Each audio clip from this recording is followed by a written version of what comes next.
Inna ad-dina 'indallahil Islam.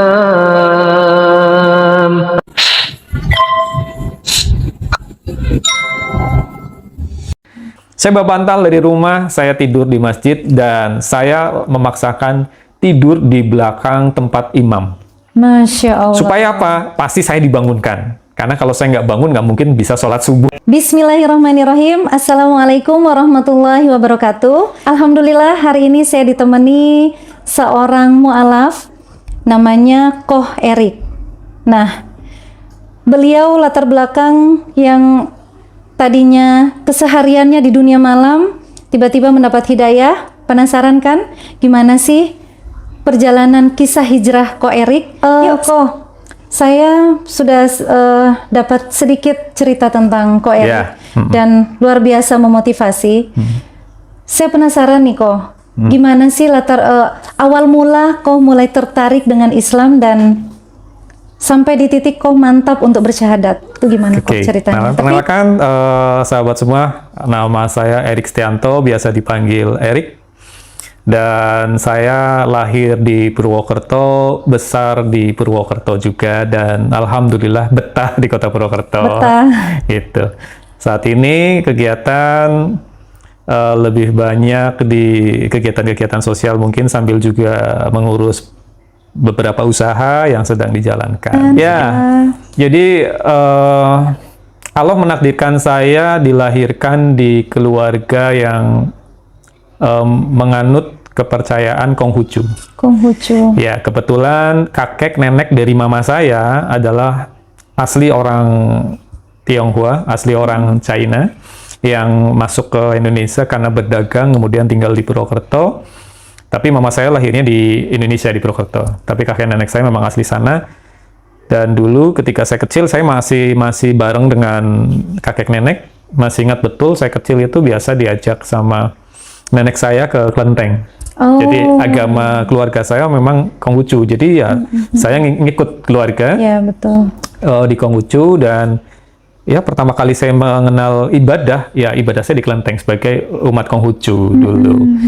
Kemudian saya disekolahkan di TK Katolik, TK Santo Yosef Purwokerto. Maka saya kenal agama Katolik, dan akhirnya secara otomatis saya masuk Katolik dengan mengikuti serangkaian syarat, karena kalau Katolik tidak dari lahir itu harus mengikuti yang namanya katekumen, pendidikan katekumen sampai selesai kurikulumnya, baru bisa dibaptis menjadi sah sebagai umat Katolik. Ya, jadi SD dulu saya baru ikut. Kalau Muslim syahadat. Nah, ini kalau di Katolik tuh harus gitu ya, namanya pendidikan katekumen. Jadi dibaptis, tapi harus ikut pendidikan dulu tuh. Nah, baru bisa dapat baptis setelah selesai pendidikan katekumen dulu. Nah, saya ikut itu SD. Setelah SD baru, mungkin karena sering di sekolah di Katolik, jadi sering ke gereja kan akhirnya. Maka dulu mau nggak mau masuk Katolik karena terbawa di lingkungan sekolah ya. Akhirnya masuk Katolik di SD waktu itu.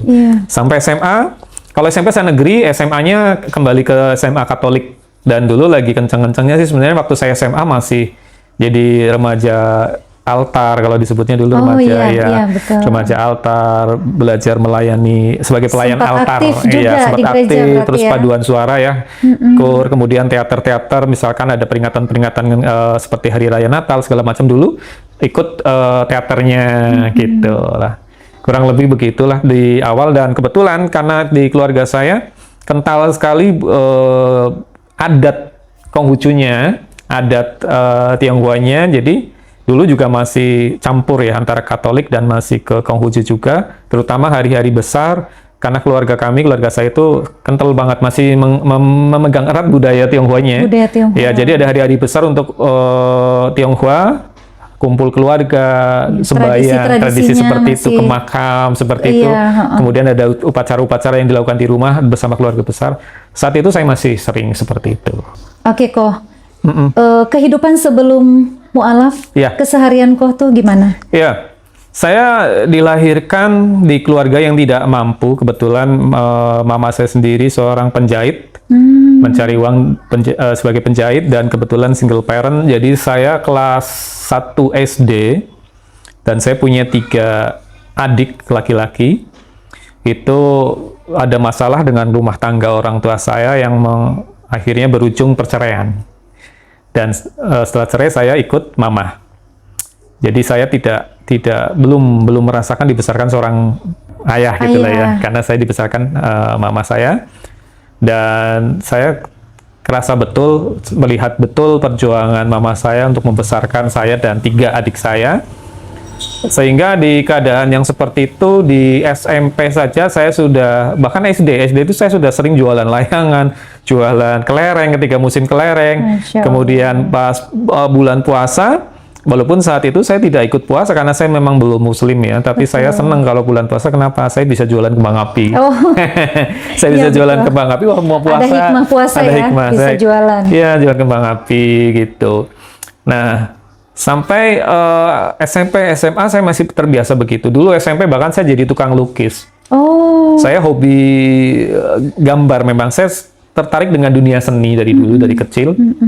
SMP saya sudah mencari uang dengan melukis. Jadi dulu seneng banget yang namanya lukis wajah ya. Lukis wajah. Dulu ya, kalau sekarang saya sudah nggak pernah. Jadi ketika ada orang mau pesan dilukis wajahnya, tinggal store foto ke saya gambar. Dapat dulu cuma 500 perak. Zaman dulu 500 perak udah lumayan banget Udah itu. berharga banget. Udah berharga sekali. Begitulah. Jadi sering bahkan sampai coret-coret di kaos dijual, kaos polos saya coret-coret dijual. Ya SMP, SMA.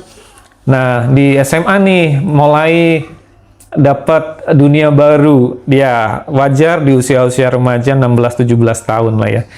Di usia itu mulai cari eksistensi mungkin disebutnya, lagi cari jati diri. Kebanyakan orang bilang ketemu lingkungan baru, pergaulan baru, sensasi yang pengen dicari terus. Betul. Dapat teman-teman baru yang boleh dibilang salah pergaulan. Saat itu saya mencari teman yang salah. Ini nanti bisa diambil pelajarannya. Saya sedang tidak membanggakan masa lalu saya, tidak sama sekali, karena itu dunia gelap. Tidak dibanggakan insya Allah, tetapi mudah-mudahan jadi pembelajaran buat adik-adik mungkin yang saat ini adik-adik remaja yang menyaksikan. Nanti bisa ambil hikmahnya, atau orang tua yang menyaksikan bisa jadi bekal untuk mendidik, menjaga anaknya. Saya kelas 1 SMA mulai kenalan sama yang namanya alkohol nih. Aduh. Nah, kenalan sama namanya alkohol dari pergaulan yang salah itu. Tentunya ikut-ikutan, dan ketika kita berada di lingkungan seperti itu, kita yang tidak ikut akhirnya merasa aneh sendiri saat itu loh. Wah, nggak ikut nih, aneh sendiri. Akhirnya mau nggak mau jadi ikut. Kenalan alkohol, dari alkohol mulai kenal, kemudian ke drugs. 96 saya selesai sekolah. Saat itu saya tidak sampai tamat karena keterbatasan biaya dari orang tua saya, dari mama saya. Saya memutuskan karena saya sebagai anak sulung, saya ngalah ke adik-adik saya karena saya lihat mama saya sudah kewalahan, hutangnya udah numpuk. Saya sudah sering lihat mama saya diomelin sama rentenir, diomelin sama tukang tagih.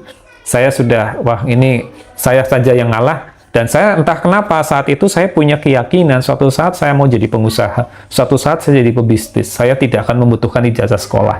Jadi melihat kondisi orang tua tuh justru memacu. Ya, saya makin memantapkan, saya nggak akan mengandalkan ijazah. Terpacu untuk menjadi orang sukses. Betul. Gitu. Saya harus memotong rantai kemiskinan dari orang tua saya. Saat itu masih belum tahu rencananya mau apa, kan nggak ngerti. Cuma ya sebatas dulu karena pemikiran yang simpel aja, udahlah saya nggak sekolah. Saya mau besok saya nggak akan mengandalkan ijazah, saya mau jadi wirausahawan dan ijazah nggak penting. Sebenarnya pembenaran sih kalau mungkin kalau mau saya evaluasi sekarang, oh ya pembenaran sebenarnya karena saya pengen berhenti sekolah aja, tapi bukan karena malas sekolah, karena memang hutang udah numpuk, buku-buku belum terbayar, belum lagi kegiatan ekstrakurikuler, dan ada study tour waktu itu ke Bali, dari Proto ke Bali yang makan biaya cukup besar. Dan itu sebagai syarat untuk ikut Eptanas dulu kan ya, namanya Eptanas. Nah, saya pikir ini nggak bisa, mama saya nggak mungkin dapat duit sebanyak itu. Maka saya berangkat dari rumah pakai seragam tapi nggak pernah nyampe ke sekolah. Entah saya nongkrong di terminal, entah apa. Pulang jam 1, jam 2 baru pulang. Mama saya taunya saya sekolah, padahal saya sudah nggak sekolah dan saya nggak pamit ke sekolahan juga. Sampai akhirnya datang dari sekolah, datang ke rumah untuk konfirmasi kenapa nggak datang. Disitulah saya menceritakan ke mama saya bahwa saya memang udah nggak sekolah lagi dengan alasan saya nggak mau memberatkan mama saya. Antara lega dan antara sedih mungkin itu yang dirasakan mama saya. Lega karena tidak menanggung hutang yang besar. sedih karena saya harus memutuskan berhenti. Tapi saya meyakinkan ke mama saya itu tidak akan mempengaruhi masa depan saya. Saya selalu meyakinkan itu tidak akan mempengaruhi masa depan saya. Saya punya keyakinan masa depan saya bisa bagus tanpa saya harus punya ijazah sekolah. Gitu itu. Nah, tetapi dari saya berhenti sekolah sebenarnya bukan tambah baik, tapi pergaulan saya Semakin bebas. semakin bebas karena saya sudah nggak punya tanggung jawab sebagai pelajar. Betul. Makin sering pulang malam.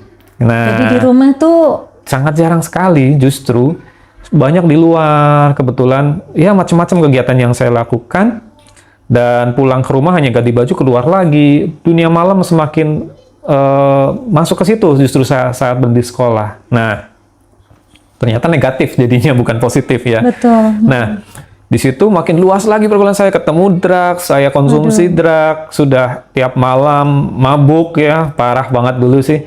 Hampir semua jenis drug itu saya sempat nyoba ya, kecuali yang mahal-mahal. Jadi kecuali yang mahal-mahal saya coba semua.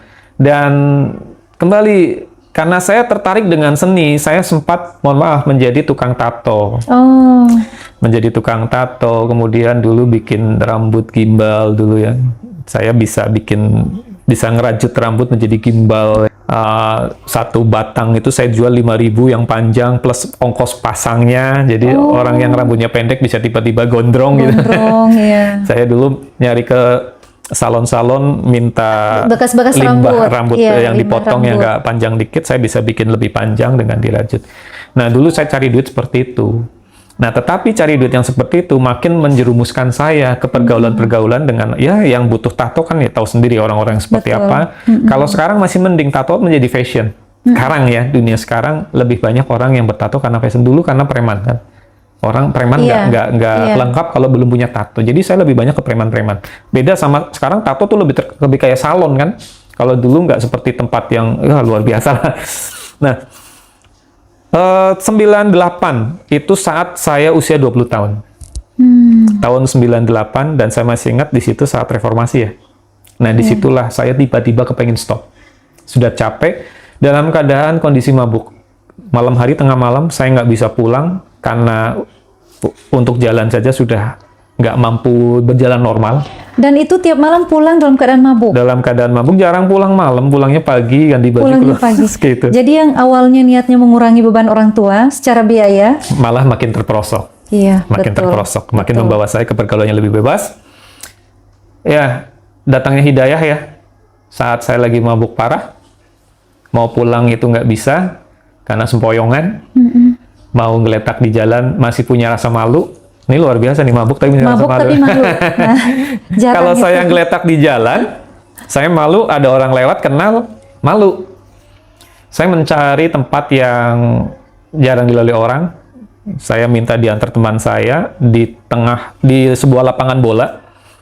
Itu ada di lapangan bola UMP sekarang. Itu bersejarah sekali. Jadi saya kalau masuk ke UMP lihat lapangan bola itu, wah itu Ingat ingat langsung. banget. Di tengah lapangan bola dulu masih IKIP Muhammadiyah dulu, IKIP ya, belum jadi universitas, masih IKIP. Jadi masih lalu lalang orang umum tuh masih gampang nggak? Sekarang kan ada security ada apa ya, kalau Betul. dulu nggak. Saya tidur di tengah lapangan, saat itu bulan purnama. Dan tepat bulan purnama itu di atas muka saya. Saya melihat jelas banget bulan purnama, tetapi bulannya 2. Karena mabok kali? Bukan karena bulan keajaiban 2, tapi mata saya yang udah nggak normal Iya, ya. betul, Karena betul. lagi mabok berat. Efek mabok ya. Iya. Bulan ini 2, saya coba satukan, misah lagi, saya coba satukan, misah lagi. Saya ngomong ke teman saya yang nemeni saya. Bro, gitu ya. Saya lihat bulan saja, ya, ini nggak jelas. Bagaimana saya lihat masa depan saya? Gitu. Nah, itu saya mengalami ketakutan. Apa yang terjadi dengan masa depan saya kalau saya seperti ini terus? Terus teman saya, terus gimana? Mau gimana? Saya mau berhenti dari ini semua. Caranya gimana mau berhenti kayak gini? Kayaknya saya mending ngaji deh. Saya langsung tiba-tiba Dalam punya keadaan pemikiran, mabuk? keadaan mabuk, saya pikir kayaknya saya harus ngaji aja deh. Saya besok mau ke ustadz siapalah, tolong antar saya, ada ustadz atau kiai, saya pengen ngaji aja deh. Kenapa saya bilang begitu? Karena saya berkeyakinan kalau saya ngaji, yang saya tahu orang ngaji itu nggak mau mabok. Betul. Orang yang mau ngaji nggak mau mabok. Mohon Nggak ada maaf orang ngaji ya. yang mabok, Nggak ada yang gitu. mabok. Sementara orang yang rajin ke gereja, mohon maaf ya, itu masih mau mabok. Iya. Saya tahu karena saya berasal dari agama Katolik. Betul. Di agama saya terdahulu tidak ada rambu-rambu yang Melarang. seketat agama kita saat ini, agama Betul. Islam. Jadi kalau saya kembali ke gereja belum tentu saya stop mabok. Tapi kalau ngaji saya yakin pasti saya jadi takut mabok. Karena jelas banget di Islam tuh mabuk dosa. Tapi Masya Allah ya, sahabat muslim, dalam keadaan mabuk, itu bisa ingat ngaji. Itu luar biasa, ar-Rahman ar-Rahimnya Allah ya. Iya, betul. Gitu. Ini yang mungkin jadi pembelajaran kita, jangan musuhi orang yang lagi masih mabok. Justru kita rangkul, jangan Betul, ini. betul. Karena bisa jadi hidayah kita nggak pernah tahu. nggak pernah tahu cara Allah menurunkan hidayah. Betul. Itu yang saya alami. Masya Allah. Justru saat mabuk parah, disitulah saya dapat kasih sayangnya Allah luar biasa. Kok saya pengen ngaji. Maka besoknya saya diantar sama teman saya itu ke seorang Ustadz Misbah namanya. Itu di dekat, karena saya tinggal di Kuala, di dekat kompleks UMP ya. Di situ ada seorang Ustadz, saya datang. Saat itu rambut saya masih panjang, masih acak-acakan, mata masih merah, muka masih kucel gitu. Datang ke seorang Ustadz, Ustadz Misbah itu kaget. Nih ada tamu preman. Ya, masih bawa alkohol, tiba-tiba datang, ada apa ini? Nah, saya langsung to the point, Ustadz, mohon maaf, saya pengen ngaji. Langsung begitu. Oh, terus siapa nama, sudah bisa sholat atau belum? Saya belum pernah sholat, saya belum tahu menjadi orang Islam itu bagaimana. Akhirnya tahu kalau saya memang dari agama non-Muslim ya, dari non-Muslim, dari Katolik. Oke. Ini Mas saya kasih buku, itu saya masih ingat bukunya judulnya Tuntunan Sholat Nabi. Pelajari ya, nanti kita belajar bareng-bareng, ini dulu aja. Sebelumnya tentu saya sudah dituntun untuk bersahadat. Dan saya masih ingat betul, udah sahadat sekarang ya siap. Nggak perlu saksi lah, saksinya langsung Allah gitu. Betul, kata Ustadz. Kata Ustadznya, langsung disaksikan Allah. Paling di situ ada beberapa teman saya yang menyaksikan, jadi tidak pakai acara yang harus di masjid segala macam. Disaksikan. Iya, langsung ke Allah ya, siap insya Allah bersahadat. Kemudian saya bawa pulang bukunya tuh. Saya pulang bawa buku itu, kemudian saya coba buka. Saya tuh orang yang malas baca. Ketika saya baca, wah saya makin nggak paham nih gimana saya sholat. Maka saya taruh buku itu. Saat itu saya masih ingat, itu mau maghrib, saya cari teman saya yang biasa ke masjid, tolong bantu saya pengen ikut sholat di masjid. Masya Allah. Gitu. Oh ya bagus. Ini kalau belum bisa sholat di masjid itu sah seperti yang lain gitu. Oh ya sudah, saya ajarkan. Tolong ajarkan saya wudu. Saya datang ke masjid, kemudian diajarkan wudu. Ini Masya Allah, ini akan ada keajaiban yang luar biasa. Ketika saya berwudu, alhamdulillah nih teman saya ini cerita sambil ngajar itu tuh dibasuh tangannya yang pertama. Ya, diajarin step by step wudunya. Tangannya itu kan banyak tuh berbuatnya nggak bener. Saya langsung ngebayangin betul banyak dosa di tangan saya basuh. Kumur-kumur. Iya, ini kumur-kumur harus saya banyak berbicara yang nggak baik, kumur-kumur. Saya udah banyak minum juga ya. Iya. Terus basuh tuh muka, banyak mata lihat yang nggak bener. Oh iya betul. Sampai ke kaki tuh gitu.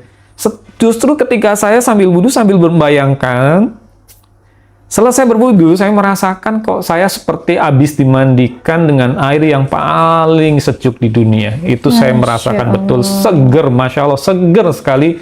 Tiba-tiba saya melihat sekeliling kok pandangan lebih cerah, badan saya lebih enak, lebih segar dari sebelumnya. Saya katakan, saya belum sholat saja, baru wudhu saja, saya sudah merasakan keajaiban yang Masya Allah luar biasa. Masya Allah. Yang mungkin teman-teman saudara semua yang muslim dari lahir tidak merasakan apa yang saya rasakan ketika pertama kali saya menyentuh air wudhu. Dan itu nikmat yang luar biasa. Nikmatnya dan membuat saya ketagihan nunggu kapan saya berwudhu lagi. Nah, keajaiban pertama saya dapatkan, saya makin mantap, ini luar biasa. Air wudhu saja yang hanya mungkin beberapa liter, tidak banyak, tapi saya seperti dimandikan dengan air yang sangat segar sekali. Saya masuk ke dalam masjid, saat itu sudah berlangsung sholat berjamaah maghrib, dan teman saya mengatakan, udah, nggak usah berpikir, ikuti saja gerakan orang yang di depannya. Insya Allah pahalamu sama dengan pahala mereka, oke? Nah, masuk ke rakaat kedua, jamaah bangkit, saya ikut takbir, ruku saya ikut ruku, sambil saya lihat depan, takut salah gerakan, sujud ikut sujud, tahiyat sampai tahiyat akhir, saya ikut tahiyat akhir sampai salam, ikut salam. Karena kan perintah teman saya ikutin saja di depannya. Saya nggak ngerti yang namanya rokaat saat itu. Tiba-tiba orang di sebelah saya nepuk saya, Mas, Anda kurang 1 rokaat. Waduh, rokaat apa ya Pak? Saya nggak ngerti rokaat. Loh, kamu tuh sholat tapi nggak ngerti rokaat tuh gimana? Ini sholat pertama kali Pak yang saya lakukan dan saya belum pernah sholat sebelumnya. Saya nggak Masya ngerti sholat, saya Allah. nggak ngerti gerakan sholat. Saya jadi cuma ikut-ikutan saja. Tapi saya punya niat, saya memang betul-betul ingin sholat. Gitu. Obrolan itu didengar sama jamaah yang lain. Obrolan tadi saya dengan bapak sebelah saya didengar. Ini ada preman nih baru sholat pertama kali dan nggak ngerti rokaat, ketinggalan 1 rokaat, ikut salam. Yang harusnya melanjutkan kurang 1 rokaatnya, tapi karena saya nggak ngerti. Mengundang perhatian, banyak yang mendekat ke saya. Alhamdulillah banyak yang menawarkan mau nggak ngaji sama saya, mau nggak belajar. Masya Allah. Nah, akhirnya dimudahkan sama Allah. Saya ketemu orang yang mau membantu saya belajar baca Quran. Baca Quran. Belajar sholat lebih tertib, akhirnya saya bisa sholat, bisa menghafal doa-doa sholat, menghafal Al-Fatihah, dan rukun-rukun sholat yang lain. Dan mulai mantap nih, saya akan jalankan 5 waktu. Nah, saat itu masuk bulan Ramadan. Tidak lama setelah saya mu'alaf, masuk bulan Ramadan. Itu nikmat yang luar biasa. Pertama kali saya menunaikan ibadah puasa dalam hidup saya bisa menikmati sahur, bisa menikmati nikmatnya berbuka, nikmatnya sholat tarawih. Dan alhamdulillah itu gaspol mungkin saat Ramadan itu karena saya tidak punya pekerjaan lain kecuali saya full kegiatan agama. Jadi sholat sunnah nggak ketinggalan semua, alhamdulillah. Qobliyah, ba'diyah, sholat duhanya luar biasa nikmat sekali. Dan malam takbiran pertama saya nggak bisa membendung air mata saya karena kenikmatannya, masya Allah. Dengar alunan takbir, kumandang takbir, ini takbiran pertama saya dalam hidup saya. Masya Allah, luar biasa. Doa malam takbiran yang saya panjatkan, ya Allah mudah-mudahan nikmat ini jangan kau cabut ya Allah. Saya ingin merasakan suasana Ramadan di bulan-bulan yang di luar Ramadan. Itu doa pertama saya ketika saya malam takbiran. Dan alhamdulillah dikabul sama Allah, makin banyak saya dikenalkan sama orang-orang baik, sama ustadz-ustadz, guru-guru agama. Jadi boleh dibilang saya belajar agama tidak kesulitan dulu. Betul. Agak cepat. Banyak yang merangkul. Banyak yang bantu, 8 pertemuan, saya bisa baca Quran dengan 8 pertemuan, karena semangat ya. Saya langsung diadai Quran dulu sama seorang dosen, namanya Pak Amir, dosen UMP, menghadiri saya Quran, dan beliau yang mengajarkan pertama kali mengenalkan huruf-huruf Arab, dan akhirnya saya bisa membaca Quran, walaupun ya saat itu tajwidnya masih ala kadarnya lah ya, tapi minimal saya bisa. Kemudian yang luar biasa tantangan saya adalah sholat subuh. Ada sebuah keajaiban lagi yang mungkin saya rasakan, yaitu sholat subuh, dan itu menjadi tantangan sekaligus buat saya. Sholat subuh kenapa menjadi tantangan? Karena buat saya dulu jam 8 pagi saja itu buat saya masih kepagian. Ketika saya bangun jam 8 pagi itu masih kepagian buat saya.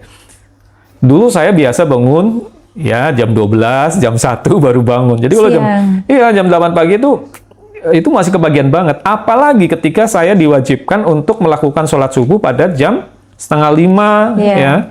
Itu tantangan yang luar biasa. Nah, jadi saat itu saya akali nih, biar saya nggak ketinggalan sholat subuh, saya tiap malam tidurnya di masjid. Saya bawa bantal dari rumah. Saya minta izin ke takmir. Dulu saya di Masjid Ahmad Dahlan, di Masjid di IKIP Muhammadiyah, sekarang udah jadi UMP ya.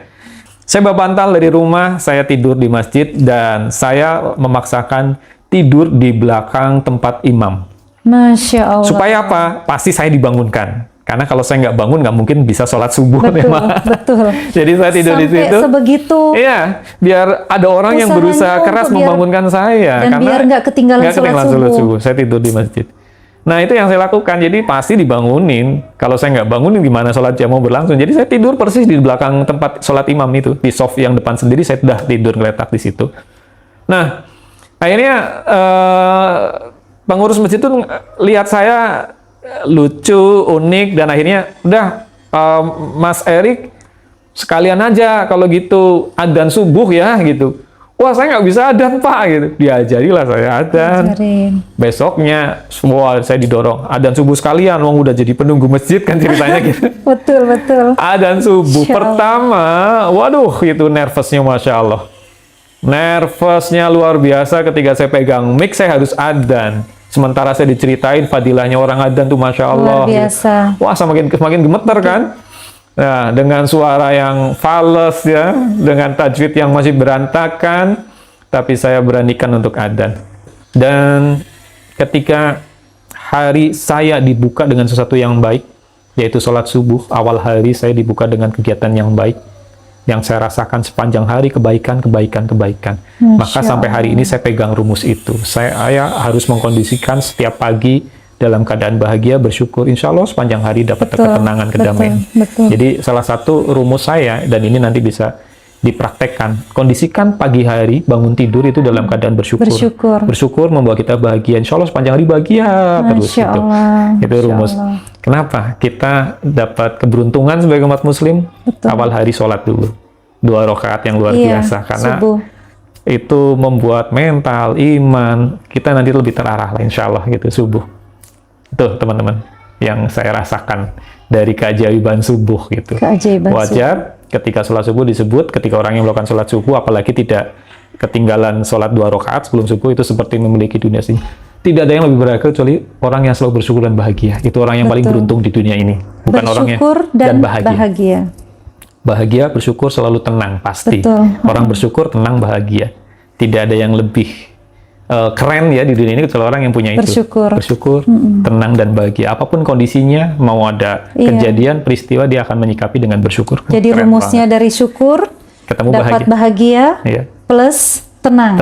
Orang yang tenang bahagia, dia akan bisa berpikir dengan baik, dia akan kreatif, dia akan menyikapi masalah dengan positif. Kalau orang yang menyikapi masalah dengan tenang, solusinya lebih ketemu, lebih gampang menemukan solusi. Tapi orang yang lebih banyak mengeluh, dia nggak akan dapat solusinya.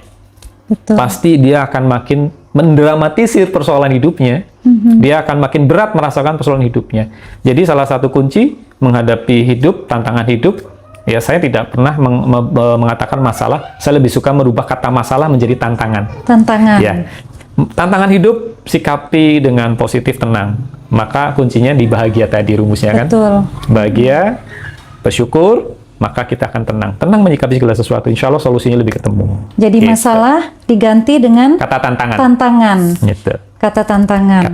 Karena apa? Manusia secara fitrah, secara alami suka dengan tantangan, tidak suka dengan masalah. Maka ketika kita rubah kata masalah menjadi tantangan, kita lebih termotivasi untuk cari solusi, strategi, bagaimana kita bisa melewati tantangan itu. Masya Allah, luar biasa.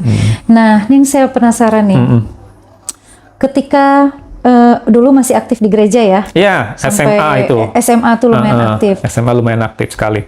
Dulu waktu belum jadi muslim, belum bermualaf, apa sih yang sering terfikir tentang muslim? Saya waktu kecil itu suka main dekat musola, dan saya senang banget lihat orang saat itu kalau di musola itu ada hadroh ya. Oh iya, ada hadroh dan sambil melantunkan sholawat. Saya nggak ngerti artinya ya, tetapi kok ini tapi keren. Suka. Iya, kebetulan karena saya suka seni kan. Ini sebuah musik religi yang saya nggak ngerti artinya, tapi saya suka lihat orang-orang lagi hadroh gitu. Nah, kemudian saya dulu setiap bulan Ramadan ketika saya masih non-muslim, kadang saya iri lihat teman-teman puasa kok kayaknya asik ya, dia sahur, oh dia buka, itu seperti iri ya. Oh dia terawih sama teman-temannya, ya saya cuma nungguin mereka selesai terawih baru main lagi. Nah, itu yang pertama. Yang kedua, ketika saya membaca sebuah buku di sebuah perpustakaan, itu ada buku judulnya kumpulan surat Rasulullah. Jadi di buku itu merangkum mungkin ada beberapa surat Rasulullah, dan saya nggak sengaja buka ada sebuah surat yang ditujukan kepada seorang pendeta. Oh gitu. Saya tidak tahu apakah buku itu buku fiksi atau non fiksi, saya nggak jelas saat itu, tapi itu menarik perhatian saya. Saya melihat ada sebuah surat yang ditujukan kepada seorang pendeta dari Rasulullah, yang isinya, wahai sahabatku, sebenarnya kita ini sama. Apa yang kita ingat adalah satu, yang kita sembah adalah satu, dan sebenarnya kita agama itu satu, nggak berbeda, yaitu tauhid. Dari zaman dulu sampai saya mulai berpikir, betul juga ya. Saya tertarik dengan sejarah. Saya suka dengan kisah-kisah Nabi, dari Nabi Adam, Nabi Ibrahim, Nabi Musa, Nabi Isa sampai ke Nabi Muhammad.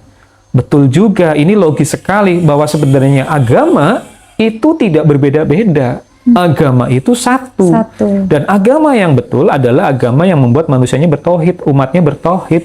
Ya dari dulu, dari zaman Nabi Adam, Nabi Ibrahim, Nabi Musa, Nabi Isa, Nabi Muhammad, semuanya sebenarnya Menyembah Allah yang satu. betul membawa ajaran tauhid. Tauhid. Cuma pada saat Nabi Isa, umatnya sendiri yang akhirnya meng-create ya, Betul. membuat kreasi sendiri. Iya. Sebenarnya yang dibawa Nabi Isa pun agama tauhid. Sama, iya. Saya akhirnya di situ salah satu yang makin memantapkan saya. Yes, saya dapat jawabannya sekarang. Tadi sempat bilang banyak yang merangkul Iya. untuk belajar Quran, Betul. ngaji. Heeh. Saya penasaran apa sih Quran menurut kau tuh Iya. apa? Quran itu betul-betul pegangan hidup. Kalau orang mengatakan ada buku saku, buat saya buku saku terlengkap ya Quran. Untuk kehidupan. Saat itu ketika saya belum banyak tahu isi Quran dan belum banyak mengkaji Quran, saya main ke perpustakaan dan kebetulan saya ketemu indeks Al-Quran, buku indeks Al-Quran. Bukunya bagus sekali. Saya lihat daftar isi indeks-indeks. Kita mau butuh apa aja di situ ada. Saya mau cari tahu informasi tentang jodoh, Ada sudah ditunjukkan suratnya. halamannya ini. Saya mau cari tahu perkara rezeki, ada ditunjukkan. Saya mau cari tahu perkara dosa-dosa apa saja, ada semua. Masya Allah, ini buku, kitab selengkap ini. Selengkap ini. Dan saat Tidak itu, ada di- tidak ada di agama yang lain. Tidak ada di agama. Saat itu saya waktu itu pernah berkunjung ke pondok tahfiz. Saya di situ melihat orang-orang yang hafal Quran, anak kecil hafal sekian juz, luar biasa. Kitab yang serumit ini buat saya Kok bisa? dihafal dan tidak ada beda hurufnya, titik komanya jelas. Jelas. Luar biasa. Sementara kitab saya yang terdahulu pakai bahasa Indonesia saja belum ada yang bisa menghafal. Hafal betul. Ini keajaiban. Ini pembuktian bahwa saya tidak salah pilih untuk masuk ke Islam. Dan itu yang makin mantap. Makin mantap lagi. Dan Masya saya Allah. bersyukur luar biasa, mahal sekali.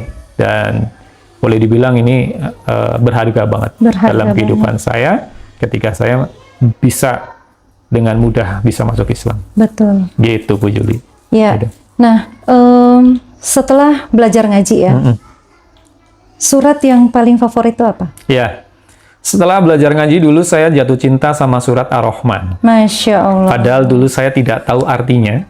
Saat itu sholat taraweh nih ceritanya.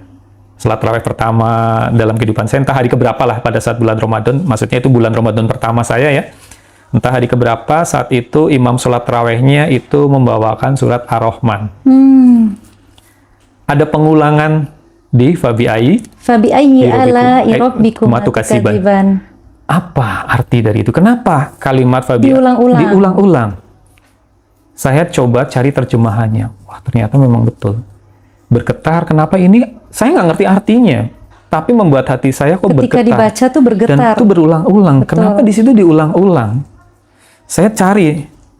Masya Allah, ternyata artinya memang Luar biasa. biasa. Maka nikmat Tuhanmu mana yang kamu dustakan. kamu dustakan.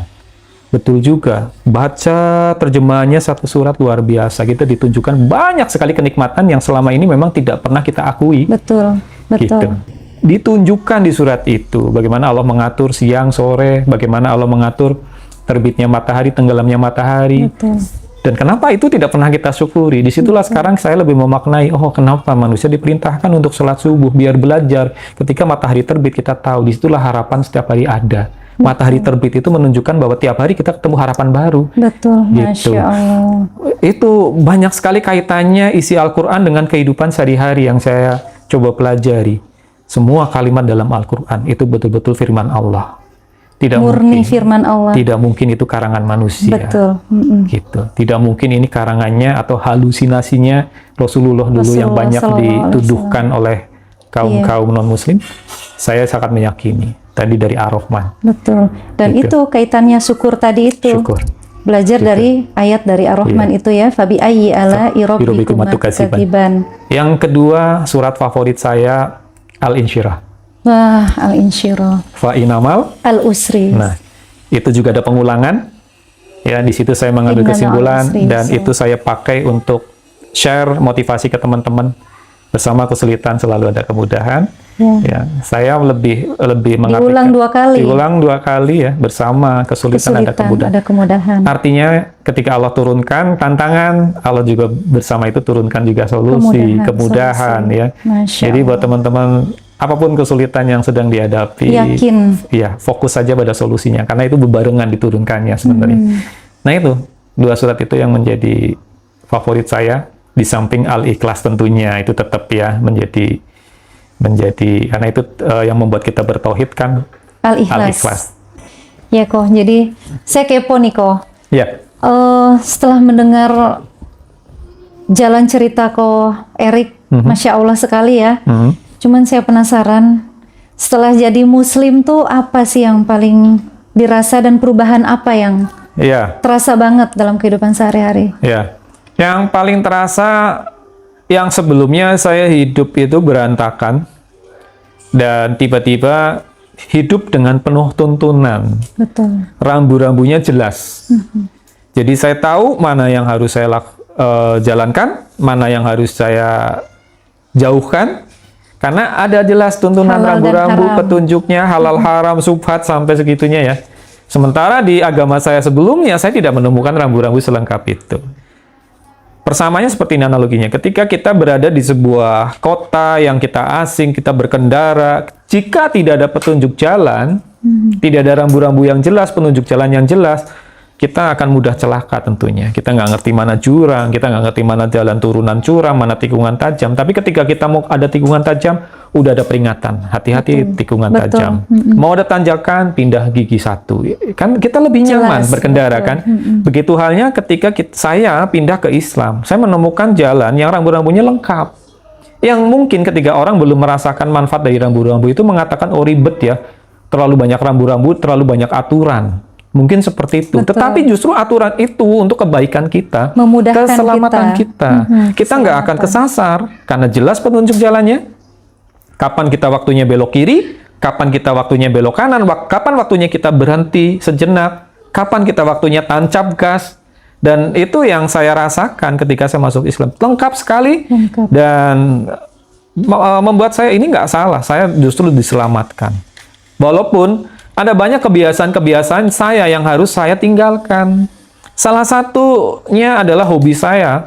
Saya suka bermusik, saya suka melukis, dan lain hal yang ini harus saya tinggalkan, yang bertentangan tentunya. Walaupun tidak saya tinggalkan sepenuhnya, hari ini pun saya masih suka menggambar, tetapi mungkin menggambar yang tidak bertentangan dengan ajaran agama.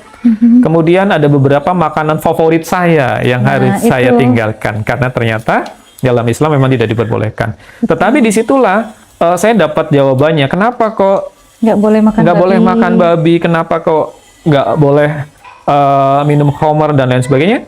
Itu juga kebaikan buat kita. Dan saya tidak berusaha mencari tahu itu, tapi yang saya dapatkan jawabannya adalah itulah ujian keimanan seorang Muslim. Kenapa dalam Islam itu royal pahala, royal sekali pahalanya. Betul. Kalau jor-joran, peluang untuk mendapatkan pahala itu lebih banyak. Dan salah satunya untuk mendapat peluang pahala adalah kita mau meninggalkan apa yang memang dilarang. Jadi saya saat itu tinggalkan babi, saya tinggalkan makanan-makanan yang memang haram, dan saya mengurangi kegiatan-kegiatan saat itu, menjauh dari kegiatan-kegiatan yang tadi saya ceritakan.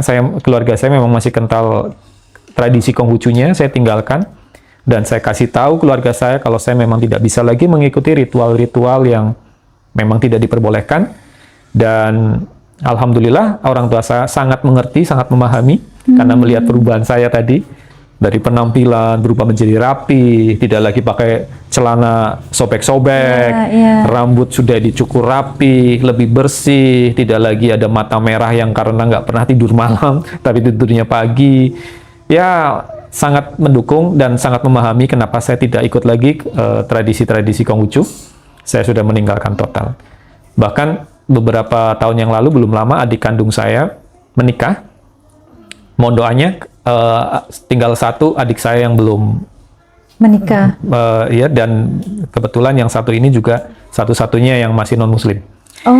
Dua adik saya sudah muslim. Masya Allah.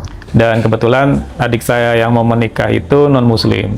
Jadi mohon doanya juga teman-teman semua yang menyaksikan tayangan ini, doa untuk keluarga saya yang masih non-muslim, mudah-mudahan Allah juga turunkan hidayah, Amin. terutama untuk mama saya. Amin. Amin. Ya, mudah-mudahan juga diberi kesempatan merasakan nikmatnya beriman, nikmatnya Betul, ibadah sebelum betul. usia habis. Doanya selalu. Nah, cerita tentang adik saya yang mau menikah, adik saya yang non-muslim ini menikah dan meminta saya untuk mendampingi mama saya pada saat acara perjanjian atau akad nikah di gereja. Karena saya sebagai kakak tertua untuk menggantikan ayah mendampingi mama saya. Tetapi ini kaitannya sama akidah. Toleransi memang tidak ada batasan. Betul. Batasannya adalah akidah. Betul. Akidah itu ada batasan. Saya tidak bisa. Dan saya kasih penjelasan ke mama saya, mohon maaf Ma ya, saya nggak bisa dampingi mama di gereja. Mama tahu itu ada batasan-batasannya. Tetapi nanti di resepsi pernikahan, karena bukan di gereja, saya dampingi mama. Mama saya, oh iya nggak apa-apa, nggak apa-apa. Mama saya sangat tahu saya. Nah, maka seperti itu. Adik saya menikah, saya tidak hadir. Tetapi di resepsinya saya hadir dan saya support ya, walaupun mama saya saat itu juga belum non-muslim hingga saat ini, tetapi tahu bahwa Islam itu agama yang baik sekali. Betul. Gitu, baik sekali. Jadi tidak ada pertentangan. Kenapa baik melihat bukti sendiri ketika anaknya tiba-tiba berubah dengan drastis sekali, dengan proses yang sangat cepat, ya, stop mabok, stop keluyuran malam, lebih banyak di rumah, lebih banyak care dengan orang tua, karena kita diajarkan sebagai umat muslim harus perhatian, peduli sekali dengan Orang tua. Gitu ceritanya. Iya. Nah, sempat saya dengar juga kok setelah menjadi muslim ya, setelah bermualaf, kok mulai aktif di bidang Keinginan sosial mungkin lebih banyak ya. sosial, Iya. betul. Saya setelah muslim, saya punya cita-cita yang sangat simpel sebenarnya, tapi mungkin sulit direalisasikan atau banyak tantangannya. Saya yang pertama kepengen ke Mekah. Ke Mekah dan Madinah, 2 kota suci. Saya yakin semua umat muslim pasti menginginkan itu. Iya, impian semua. Kedua, saya pengen punya rumah. Nah, belakangnya semua ya, Mekah, Madinah, rumah gitu kan. Karena saya merasakan betul bersama orang tua itu kontrak pindah-pindah. Jadi salah satu impian terbesar saya selain ke Mekah Madinah, saya harus punya rumah sendiri. Betul. Gitu. Nah, saya mulai berbisnis ketika saya rumah tangga. Saya berbisnis, saya jualan sate kelinci dulu. Oh. Gitu. Ya, kemudian jualan pulsa sampai akhirnya 2015 kemarin ketika saya memutuskan stop dari hutang baik riba maupun non riba. Jadi 2015 awal saya berikrar untuk tidak punya hutang lagi. Allah kabulkan di situ. Kemudian yang biasanya ketergantungan sama angsuran, saya tidak punya angsuran lagi. Masya Allah. Dan secara finansial lebih sehat karena Betul. tidak punya angsuran. Lebih Saya stop. berkah. Lebih berkah, tidak ada riba. Jangankan yang riba, yang non riba saja saya sudah tidak mau. Saya tidak tahu punya utang. Saya pinginnya apa-apa cash, sekaligus mengasah mental dan tauhid ya. Ketergantungan hanya kepada Allah saja. Ketika Iya. saya belum mampu beli cash, saya nggak akan paksain dengan hutang. Betul. Dan secara finansial kok bagus. Dan akhirnya saya punya program sosial yang tadinya budget ngangsur, kan nggak ngangsur nih. Iya, betul. Saya pakai untuk sosial. Saya ngerilis usaha di herbal ya 2015 dan di situ saat saya bisnis herbal itu 2015 karena keadaan terpuruk saat itu, mungkin ini salah satu bentuk ar-Rahman ar-Rahimnya Allah juga. Dulu saya punya barang-barang yang masih ada riba, di detox sama Allah, dibersihkan sama Allah. Dengan cara? Contoh saat itu saya punya mobil nih, karena udah bisnis bertahun-tahun, bisa buat DP mobil. Dapat DP mobil, saya kredit ya, 5 bulan mobilnya hilang gitu. Saat itu saya sempat nggak terima kenyataan, mobil baru 5 bulan hilang di bawah orang. Tapi saya coba cari hikmahnya, mungkin ini karena riba. Allah nggak mau saya terlalu lama kena riba, mobilnya dihilangkan aja, akhirnya saya stop riba. Nah, di situ yang membuat saya berikrar untuk berhenti riba. Ya, saya tidak mau riba lagi, keadaan saya nggak punya apa-apa. Saya merintis usaha baru, saya mulai jauhkan cara cari uang yang subhat, yang masih abu-abu, saya coba tinggalkan. 4 tahun sebelum itu saya trading forex nih. Dan setelah saya kaji, trading forex itu tidak dibenarkan dalam agama kita. Buat teman-teman yang saat ini sedang trading forex, boleh cari tahu Kenapa trading forex tidak diperbolehkan? 4 tahun saya trading forex, saat itu saya berhenti di saat saya lagi bagus-bagusnya. Masya Allah. Tapi saya tinggalkan trading forex. Gitu. Saya sudah tidak mau trading forex, saya tinggalkan karena saya cari tahu dan akhirnya saya dapat jawaban. Mungkin next episode Biobolek ini khusus kalau pembahasan tentang ini. Tetapi yang pasti saya tinggalkan itu. Ketika saya tinggalkan, konsekuensinya saya harus merintis usaha baru. Sementara saya sudah nggak punya modal, saya sudah nggak punya apa-apa, Allah cabut. Dari nol lagi. Dari nol lagi ya. Dan saya merintis usaha herbal dengan modal seadanya, modal BlackBerry, dulu masih handphone BlackBerry. Saya belajar BBM marketing, saya pasarkan herbal saya dengan BBM. Hampir akhir tahun 2015, hampir habis tahun 2015, itu usaha belum bagus ceritanya, Bu Yuli. Belum bagus. Masih berat sekali.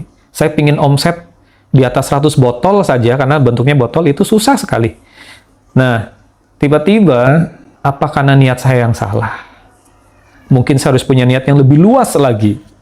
Jadi saya pingin usaha saya bermanfaat. Luaskan. Maka saya akadkan saat itu, tiap botol yang laku saya sisihkan sebesar sekian ribu untuk sosial. Saya masukin amplop. Jadi dipisah di awal. Biasanya kalau kita cuma komitmen, nanti deh kalau udah ini saya akan pisahkan. Biasanya manusia ya. Setan godainnya banyak. Sayang tuh kebesaran. Nah, Banyak maka godaan, mending di ya. awal saya tuh. Ya, 1 botol 5.000 masuk amplop. Laku 1 botol 5.000 masuk amplop. Itu tiba-tiba nggak kerasa nih amplop Jadi tebelan. komitmen sesuai nazar tadi ya. Betul. Laku 1 langsung masuk amplop. Saya punya amplop kan. Oh, amplopnya udah agak tebelan nih. Gimana nih? Saya keluar, bawa amplop. Isi duit yang saya sisihkan itu. Ketemu nih, ada musola lagi dibangun, lagi direhab. Saya temui panitianya, Pak, saya mau nyumbang semen deh. Ini ada duit sedikit buat semen. Gitu. Akhirnya, kita mudah menyalurkan tuh. Saya kumpulin lagi. Keluar nih. Oh, ada apa lagi? Saya bisa sumbang. Oh, saya bisa beli sembako. Oh, ada anak yang SPP-nya nunggak, saya bisa bantu dia. Gitu. Dan ternyata nggak harus nunggu kita kaya. Untuk seperti itu simpel banget. Betul. Dan dahsyatnya setelah saya melakukan itu, tahun 2016 awal, omset herbal saya sudah tembus di atas 100 botol sesuai yang saya inginkan. Sudah cukup untuk dapur. Aman nih. Yang pertama aman. Dapur aman. Saya punya impian lagi. Bahwa usaha saya harus lebih manfaat lagi, luas lagi manfaatnya. Nah, maka saya komitmen. Saya pingin 1 juta sebulan sedekah. Saat itu masih belum mampu. Saya punya komitmen ingin 1 juta sebulan 1 sedekah. bulan, ya. Dan saya mulai bangun tim penjualan, tim seller. Tim seller saya budayakan. Targetnya bukan omset, tapi harus bisa sedekah 1 juta sebulan. Masya Tim Allah. saya komitmen, oh ya 1 juta sebulan. Ternyata efeknya omset juga akan naik. Ya logika kalau kita mau sedekah 1 juta sebulan minimal, otomatis ya, kita betul. gencarkan jualan kan, omset Betul, naik. betul. Oh, teman-teman udah bisa. Kemudian saya mulai nih, saya harus umroh. Alhamdulillah 2017 saya dapat job ceritanya. Dulu saya seneng MC. Saya dapat job MC sekaligus ngisi motivasi untuk acara pemberangkatan jamaah umroh. 2017 saya masih ingat di sebuah masjid, di Masjid Karangkobar itu saya diundang untuk untuk MC, bukan MC jamaah yang mau berangkat umroh. Acara pelepasan. Tiba-tiba ketika saya melihat ibu-ibu, bapak-bapak jamaahnya mau umroh, kebahagia banget. Ini bergetar hati saya, Bu Yuli. Saya harus berangkat ini. Kemudian saya ngomong ke panitia kan. Saat itu saya belum punya dana untuk berangkat, tapi saya pengen ikut merasakan kebahagiaan para jamaah. Mau dong saya ikut ke Jakarta. Saya pengen ikut rangkaian apa saja kegiatannya kan, nginep 1 malam, nanti ada manasik terakhir, ada pembekalan. Saya pengen ikut merasakan kebahagiaan mereka. Saya pengen ikut ke Jakarta. Gitu, saya ikut ke Jakarta, panitia seneng dong ya. Wah ini MC-nya mau ikut, oke. Nanti di sana bantu MC lagi, oh siap gitu. Gak usah bayaran, gak apa-apa. Saya pengen merasakan bahagianya orang yang mau berangkat umroh. Sampai sana saya nginep 1 malam, ikut kegiatan manasiknya, manasik akhir kan. Kemudian sampai ke bandara, saya ikut ngantar ke bandara. Betul-betul saya tungguin di situ sampai jamaah masuk. Padahal saya nggak ada hubungan kepentingan apapun di situ. Saya cuma ingin merasakan seolah-olah saya juga mau berangkat umroh. Masya Allah. Sama bironya saya dihadiahi inisial umroh. Ya. Baru dikalungin syal aja ya Allah. Rasanya kok saya mau berangkat nih gitu. Tiba-tiba saat itu bulan Februari. Saya tanya, Ibu sama owner bironya, pemberangkatan lagi kapan? April Mas Erik mau daftar? Insya Allah saya daftar April. Saat itu saya belum punya dana. Belum ada bayangan dananya dari mana? Iya. April saya daftar. Nah, Alhamdulillah dapat rezeki. Saya saat itu masih punya uang sekian, masih kurang nih ceritanya. tiba-tiba bironya ngubungi saya. Kalau Mas Erik mau tidurnya nanti bareng panitia, bareng mutawif, bareng ini, nanti saya diskon kamarnya. Jadi harga modal saja. Langsung tuh saya mau. Dan alhamdulillah, akhir Maret saya berangkat umroh. Dan takjub, luar biasa, dimudahkan saya bisa ke sana. Saat saya melihat pertama kali Ka'bah, belum nangis itu, masih takjub saja. Ka'bah seperti ini ada di depan saya, keren, bagus gitu. Belum nangis. Tapi ketika saya selesai tawaf, kemudian sholat sunnah, setelah tawaf 2 rakaat di sujud terakhir saya nggak bisa bangun, nangis. Sepol-polnya saya mau bangun itu saya nggak mau bangun, saya mau nangis terus sama sujud. Yang saya tangisi apa? Manusia seperti saya banyak dosa, kotor di dunia malam begitu bertahun-tahun. Kenapa Allah mudahkan saya menginjakan kaki di tanah suci di depan Ka'bah, saya bisa bersujud luar biasa di depan Multazam. Sementara ada banyak orang yang mungkin ilmunya lebih bagus dari saya, mereka pendidikan agamanya lebih dahsyat dari saya, dan yang memimpikan pingin Allah masih buat, jadi tamu Allah. iya, Allah masih memposisikan mereka dalam antrian. Betul. Kok saya dimudahkan begitu mudahnya? Masya Allah. Begitu ar-Rahman ar-Rahimnya Allah. Kembali saya rasakan kasih sayang Allah. Saya nangis nggak berhenti sampai teman saya dikira saya lagi ngapain. Ayo, kita mau sa'i gitu. Saya masih posisi sholat. Masih sujud begitu lama. Saya selesaikan sholat, kemudian saya sa'i. Masya Allah. Dan ketika di depan Multazam, tempat yang salah satu tempat yang sangat mustajab ya untuk berdoa ya. Tadinya saya sudah list doa tuh panjang, Bu Juli. List doanya panjang nih mau saya berdoakan. Saya pangkas semua. Saya hanya ingin kembali ke sini lagi. Saya pangkas. Hanya itu. Iya, saya bisa dimudahkan untuk kembali ke tempat ini lagi. Jadi tamu Allah. Jadi tamu Allah lagi. Alhamdulillah dikabul.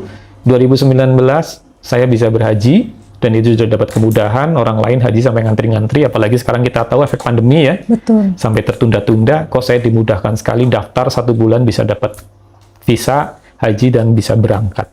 Proses cuma 1 bulan. Masya Allah. Luar biasa sekali. Dan saya ditemani oleh teman akrab, oleh guru-guru saya, Masya Allah, itu senang sekali. Jadi terkabul doanya. Gitu. Dan itu yang memantapkan saya harus banyak bersosial, harus banyak fisabilillah. Kita kerja, kita usaha, kita susah payah mencari rizki, jangan sampai apa yang kita cari cuma tertinggal di dunia. Betul. Ada orang mengatakan harta tidak bisa dibawa mati, maka buat bagaimana caranya bisa kita bawa mati. Betul. Kalau saya seperti itu, maka yang pertama lurus dan luas. Lurus karena Allah, apa yang kita lakukan libatkan Allah, luas agar menjadi manfaat buat sesama. Maka rumusnya lurus dan luas. Nah, itu yang coba saya praktekkan. Akhirnya saya ketagihan untuk bersosial. Dan tiba-tiba ketika saya dimudahkan pulang umroh itu, omset melejit luar biasa. Masya Allah. Tembus di angka miliar ya per bulan. Yang awalnya hanya modal berapa botol. Biasa. Bisa tembus miliaran sepulang umroh itu. Nah, salah satu yang membuat saya tidak, apa istilahnya, terlena dengan kemudahan-kemudahan itu, saya harus banyak-banyak dekat-dekat dengan duafa. Betul. Saya banyak dekat dengan duafa, maka muncul program bedah rumah, pengobatan gratis, khitan gratis, itu karena saya dekat dengan duafa. Apa sih yang bisa saya perbuat untuk mereka? Bukan mereka yang butuh saya yang butuh mereka. Saya harus dekat-dekat dengan duafa, supaya saya tidak terlena, tidak kebablasan, karena orang punya duit sedikit saja itu udah nggak. Betul. Betul ya Bu Juli? Banget. Punya duit di kantong, pengennya dibelanjain. Nah, ketika kita tiba-tiba punya duit banyak, kalau kita ngerem, bahaya. Pengen ini, ganti mobil, bla bla bla. Lebih baik saya deketin duafa, saya tidak punya kinan. Ini jujur, dulu impian saya harus punya mobil sport 2 pintu. Sudah saya gambar apa, mereknya apa. Tapi ketika Allah mampukan saya beli itu, keinginan itu hilang. Kenapa? Karena saya dekat dengan duafa. Malu rasanya ketika saya jadi beli mobil itu. Sementara ada banyak orang yang tidak makan. Gitu. Nah, alhamdulillah, itulah yang membuat saya senang berkegiatan sosial. Bukan hebatnya saya, tidak. Tapi saya membutuhkan untuk kegiatan-kegiatan sosial. Dan akhirnya saya punya target yang lebih bagus. Bisnis itu targetnya nggak sekedar omset. Kurang kuat kalau targetnya cuma omset. Tapi ketika kita punya misi apa yang mau kita lakukan, yang nantinya bisa menjadi amal jariah. Bisnisnya lebih semangat. Itu yang saya rasakan. Lebih tertata. Dan cara kita mengais rezeki pun insya Allah lebih baik, bermuamalahnya lebih baik, tidak merugikan orang lain. Kenapa? Karena kita punya niat yang insya Allah itu bernilai di jalan Allah, bernilai secara fisabilillah, maka kita pun akan dituntun sama Allah, ditemukan peluang-peluang yang berkah. Peluang-peluang kebaikan. Peluang-peluang kebaikan dan peluang-peluang bisnisnya juga, Bu Juli. Betul. Kita punya niat, kita mau bangun masjid misalkan, Allah kasih tahu caranya nih untuk percepatan, ini ada peluang bisnis. Insya Allah mempercepat kita merealisasikan masjid. Seperti itu yang saya rasakan. Ya, Koh. Jadi setelah mendengar perjalanan Koh sejak dari non-muslim dan menjadi mu'alaf dan sampai hari ini pencapaiannya luar biasa. Tapi namanya manusia ya Koh, pasti selalu ada yang kita ingin capai lagi. Apa nih sebenarnya yang paling dipengenin sekarang? Saya sebenarnya sudah memutuskan pensiun dari urusan usaha bisnis gitu ya. Saya pengen banyak di rumah, saya pengen sudahlah selesai gitu. Tapi ketika ada pandemi 2020 ya, itu justru seperti saya tercolek. Saya masih muda, saya masih punya energi, saya masih punya karya, bisa mengeluarkan ide. Tapi kok kenapa begitu sombongnya saya pengen pensiun gitu. Betul. Saya harus bergerak lagi sampai saya nanti tutup usia. Kembali, saya harus lebih banyak sesuatu yang bisa dihasilkan dan punya manfaat yang luas. Saya berkeinginan yang pertama menyelesaikan asrama, selain asrama putri yang sedang saya bangun. Ada satu impian itu, setelah asrama selesai, saya harus punya masjid di pinggir jalan. Kenapa di pinggir jalan?